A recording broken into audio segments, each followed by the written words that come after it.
Alors les gars, il y a de plus en plus d'hommes qui se font marcher dessus par les femmes. Pour qu'elle reste amoureuse de toi, il faut que tu restes séduisant et pour ça, il faut que...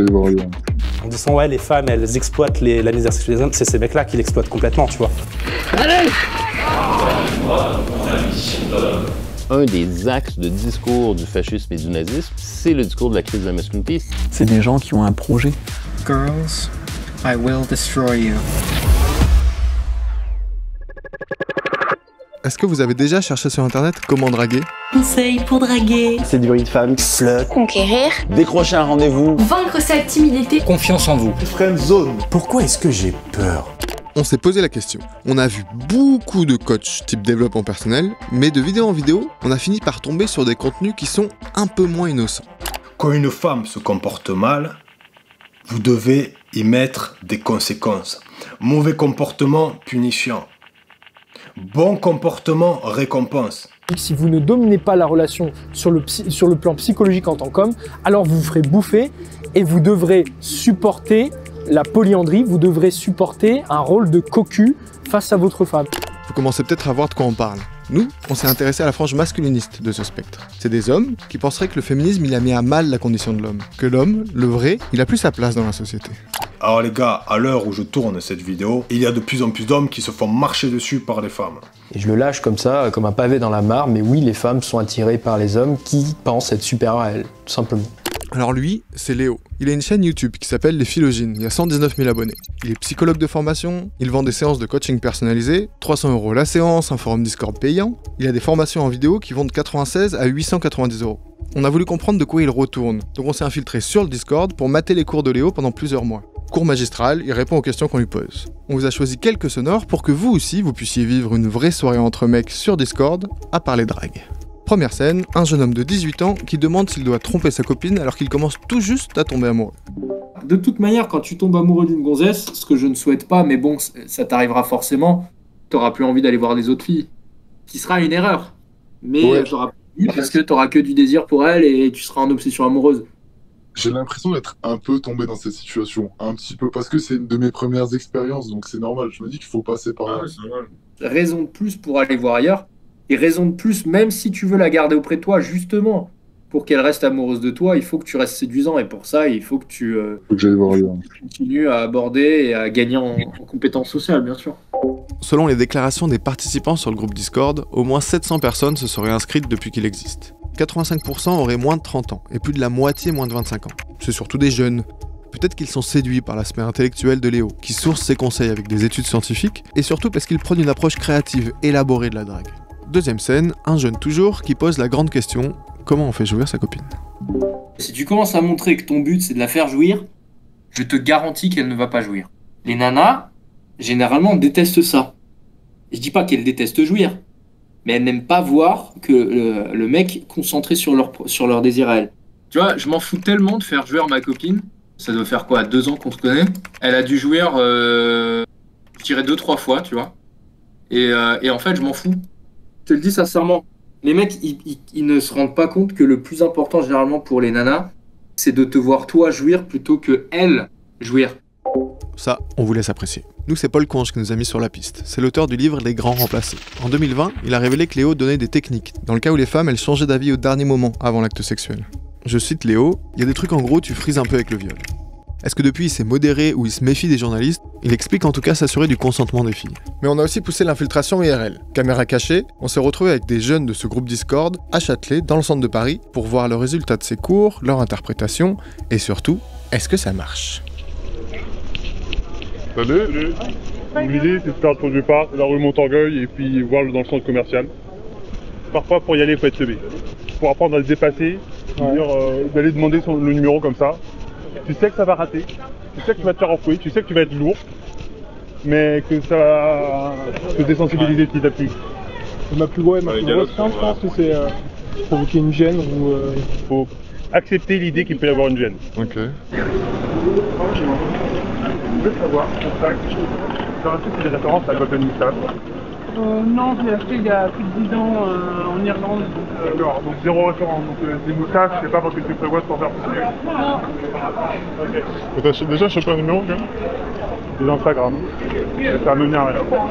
On a téléchargé des bouquins sur le sujet avec The Way of the Digital Urban. Ça peut être plus à comprendre.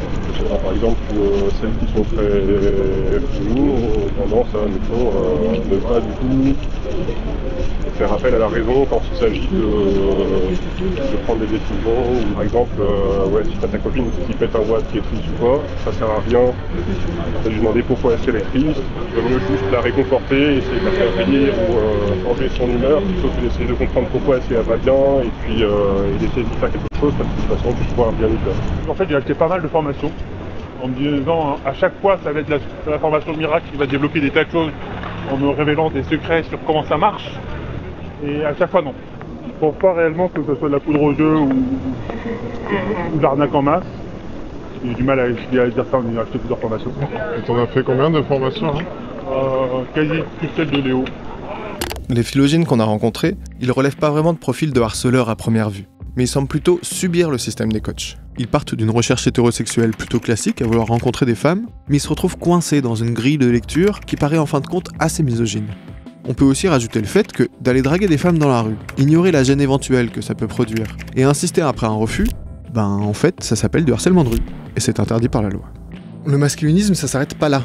On a voulu en savoir un peu plus sur ceux qui regardent ces contenus, comment ils sont arrivés là, est-ce qu'ils ont un regard un peu critique sur ce que ça raconte.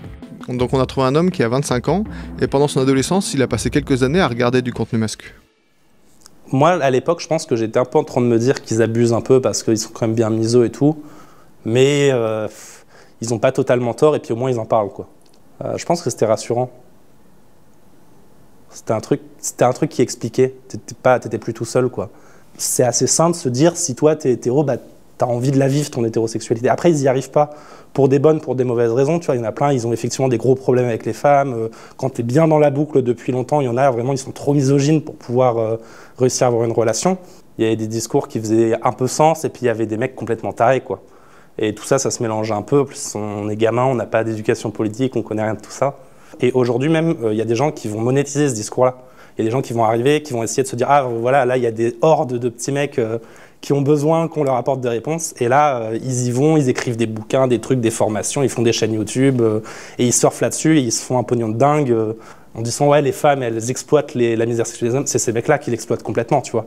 Et d'ailleurs, c'est marrant, parce que moi, c'est dans un milieu masculin que j'ai eu, entre guillemets, une solution à ce truc-là, étrangement, c'est que c'était des mecs qui disaient, pour plaire aux gens, soyez juste heureux tout seul, en fait. Deviens intéressant, et le jour où tu seras devenu quelqu'un d'heureux et d'intéressant de cela, là, tu pourras plaire aux gens. Mais si actuellement, tu ne te définis que par le fait que tu veux être en couple, tu vas jamais y arriver. Et ça, c'est du discours masculin aussi, étrangement. Et c'est même pour ça qu'on y tombe aussi facilement. Je vais te dire, c'est parce que moi, cet élément de bon sens qui m'avait beaucoup parlé, d'ailleurs, je me suis dit, c'est pas mal, je vais écouter ce qu'il dit, ce mec-là. Et derrière, il te balançait des bombes misogynes. Je pense que ça m'a permis de verbaliser le fait que j'étais pas essentialiste.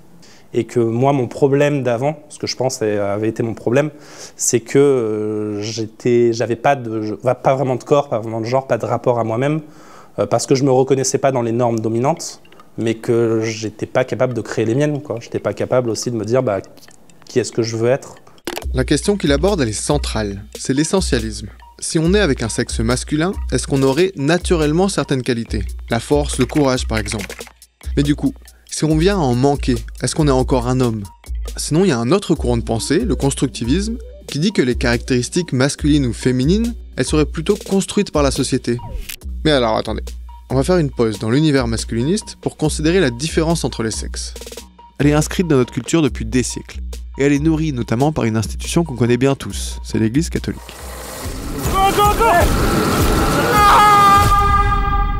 Parce qu'il y a en France des camps qui s'adressent à des hommes qui sont souvent mariés autour de la quarantaine, qui veulent retrouver cette masculinité sacrée. On s'y est inscrit et on a payé 300 € pour y aller, avec une cam cash évidemment, et on s'est faufilé entre des prêtres catholiques, 200 hommes au milieu de la montagne, on a fait de la via ferrata, du tir à l'arc, on a poussé une voiture, on a discuté, on a prié, et on a même assisté à des conférences. Bref, on est devenus de vrais hommes. Aujourd'hui, bien souvent, les différences entre hommes et femmes sont suspectées, combattues. Et en réaction, les hommes sont parfois un peu perdus, ou un peu démissionnaires. Ils en viennent à s'excuser d'être des hommes, à s'effacer. Si la force est vitale pour l'homme, la beauté est vitale pour la femme. On voit bien, le petit garçon, il dit « Regardez comme je suis fort », et en général, la petite fille dit « Regardez comme je suis belle ». Allez, la femme est connectée à ses émotions, à son ressenti, à tout ce qui est revenu en elle. En fait, spontanément, la femme est beaucoup plus dans l'être que dans le faire. Chez nous, les hommes, parfois, cette connexion à nos émotions, elle n'est pas évidente. Et elles sont souvent poussées vers le fait de nourrir l'autre, de le soigner, de l'éduquer. Elle a énormément de talents qu'elle met en œuvre et qui sont quand même liés à ce désir profond de la maternité. Moi, je veux dire, je suis un commercial, je travaille dans une grosse boîte dans la finance. Voilà, mais simplement, c'est vrai que c'est un sujet qui me passionne, c'est vrai que j'ai lu beaucoup de livres. Dieu, il m'a fait homme. Voilà. Il attend de moi que je sois un homme. Et le monde, il est bourré de mensonges, quoi. Il nous ment à tout bout de champ. D'essayer de nous nier notre masculinité, justement, de dire il n'y a plus de masculinité, on est tous les mêmes, on doit pouvoir choisir, etc. Ben ouais, excusez-moi, mais non, non. Enfin, j'y crois pas une seconde, quoi. Ça, c'est des espèces de petites minorités qui essayent de nous faire croire des tas de choses, mais qu'est-ce que Dieu désire pour moi? Quel est son plan pour moi? Tu vois, on n'est pas du tout dans la guerre des sexes, on est dans la paix des sexes, justement, c'est de retrouver chacun son génie propre, chacun, mais voilà, on est différents. Enfin, je veux dire, dis à ta femme, regarde, enfin, regarde-toi, regarde-moi, on est différents, on a des aspirations différentes, on a quand même des manières de réfléchir différentes, des manières d'appréhender les choses différentes. C'est une richesse, c'est la complémentarité. Nous vous proposons maintenant à chacun de vous d'honorer tous ces hommes qui ont particulièrement contribué à ce que vous êtes aujourd'hui, en clamant à forte voix leur prénom.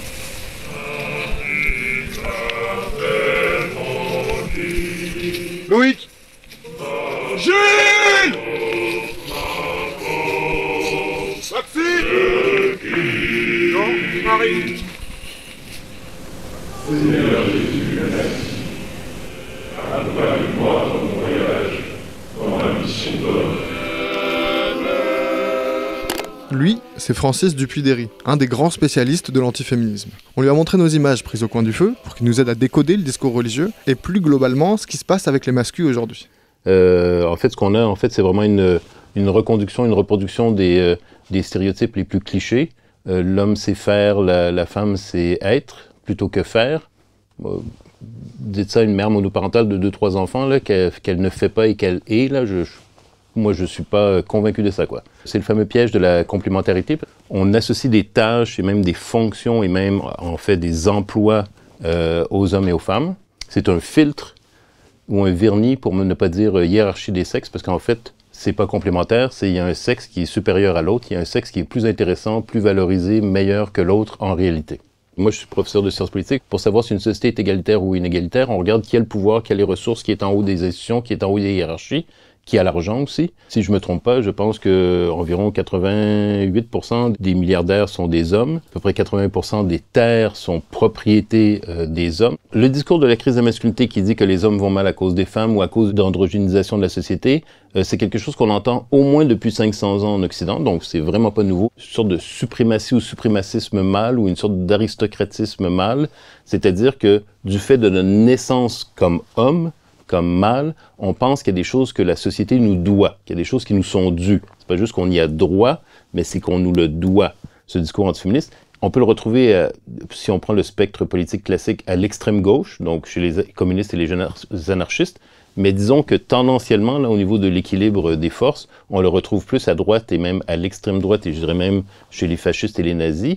Et si vous retournez à l'origine du fascisme et du nazisme dans les années 20 et dans les années 30, un des axes de discours du fascisme et du nazisme, c'est le discours de la crise de la masculinité, c'est le discours qu'il faut reviriliser l'homme italien ou l'homme arien qui a été comme castré par la social-démocratie, par le parlementarisme, par la Première Guerre mondiale, la violence des tranchées. Il a été abandonné par les élites et il faut lui redonner toute la place qui lui est due. Vous pouvez aller voir évidemment toute l'iconographie fasciste, la représentation des hommes virils, les marches au flambeau et tout. Ça, c'était dans les années 20. 100 ans plus tard, on retrouve ce culte du corps et du sport sur Internet. dont la pratique est pour certains presque un prérequis pour être un homme. Et vu qu'on parle d'ultra-virilité, on vous a choisi celui que France Info appelle le porte-étendard de la fachosphère, le Raptor. Je m'appelle Ismail Ouslemani. Vous me connaissez sous le nom du Raptor sur internet. Tout a commencé à zéro, en 2015, sur YouTube. Ces vidéos, vous les connaissez par cœur. Vous avez été des millions à les regarder. Sur YouTube, le Raptor, c'est 714 000 abonnés. Il est une marque de compléments alimentaires et sur Spotify, il est dans le top 30 des podcasts les plus écoutés de France. De vidéos sur la politique française, il s'est ensuite orienté vers le coaching fitness, la musculation, la motivation, pour devenir un coach de vie. Bienvenue dans votre nouvelle vie. Bienvenue dans Zero Tour. Se mêle discours motivationnel et références idéologiques. Ce qui est intéressant en l'écoutant, au-delà de son style narratif, c'est le genre de propos qui tend à normaliser.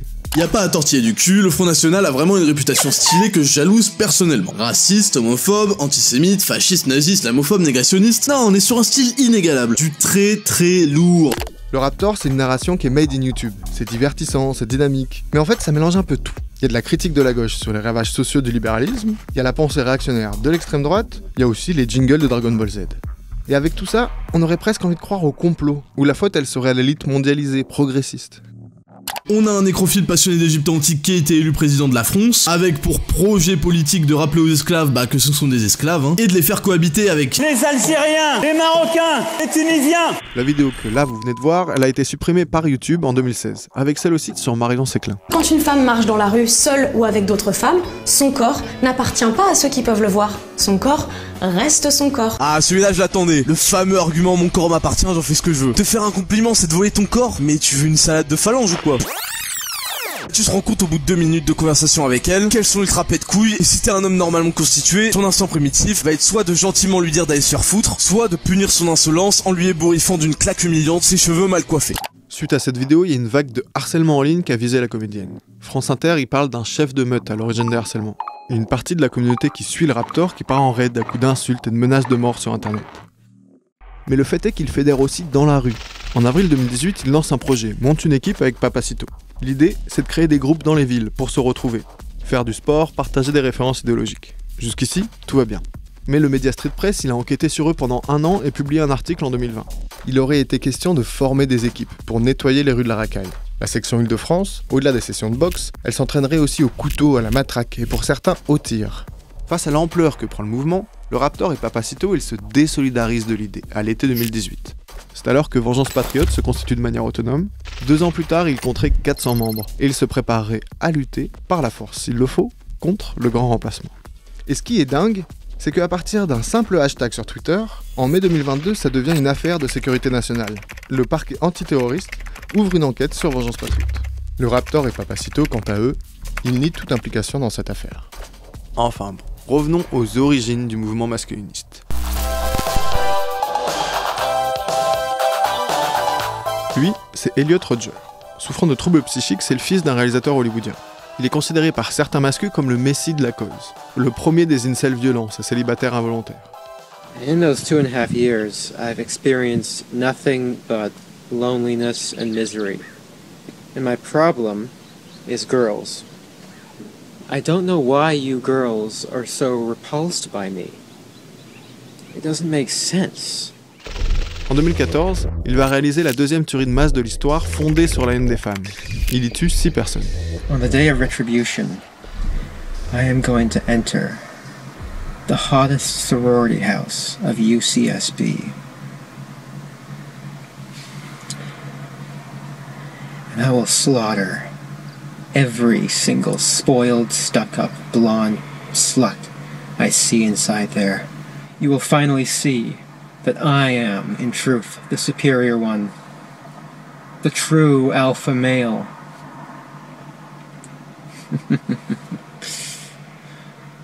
Yes. Il se suicide après avoir commis ses meurtres et laisse derrière lui un document de 140 pages, My Twisted World, et les vidéos que vous venez de voir. Après lui, on recense plusieurs tueries de masse perpétrées au nom de la misogynie, aux États-Unis, au Canada, en Angleterre, en Allemagne aussi. En France, certains meurtriers appartiennent aussi à cette tendance masculiniste. On a rencontré l'ex-femme de Frédéric Limolle. En 2020, il essaie de tuer sa nouvelle compagne. Elle se réfugie sur le toit de la maison. Quand la gendarmerie arrive, Frédéric tue 3 gendarmes et se suicide.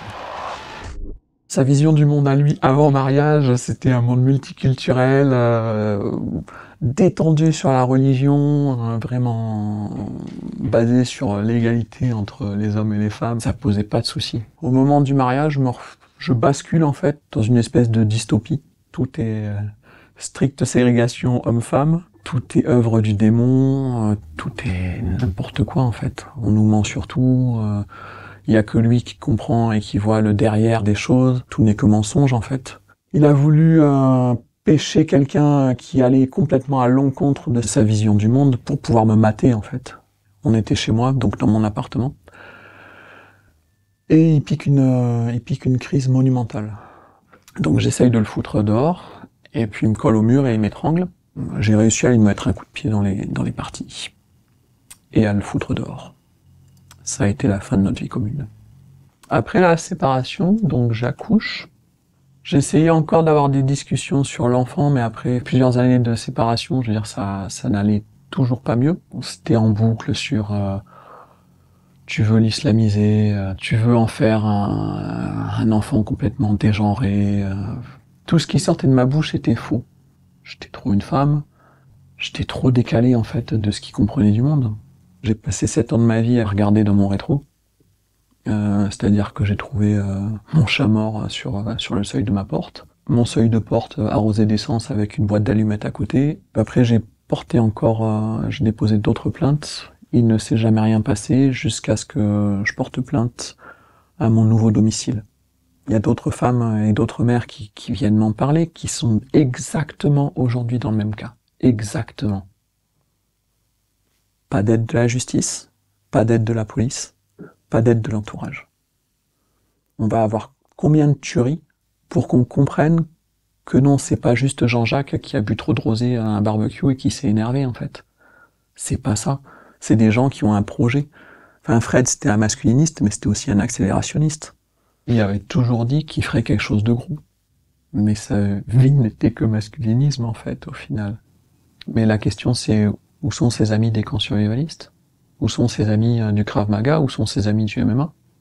Où sont ses amis du stand de tir? Est-ce que quelqu'un est allé voir comment ces gens vivent? Ou est-ce qu'ils continuent à s'aimer?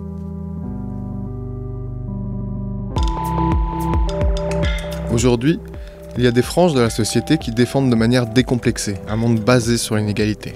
Le masculinisme, en fait, c'est la cristallisation la plus extrême du discours patriarcal, qui rend cette idéologie visible. Mais on pourrait aussi se dire que les chiffres des féminicides, des femmes victimes de violences et de viols, ça montre à quel point cette misogynie, elle est intégrée à notre société.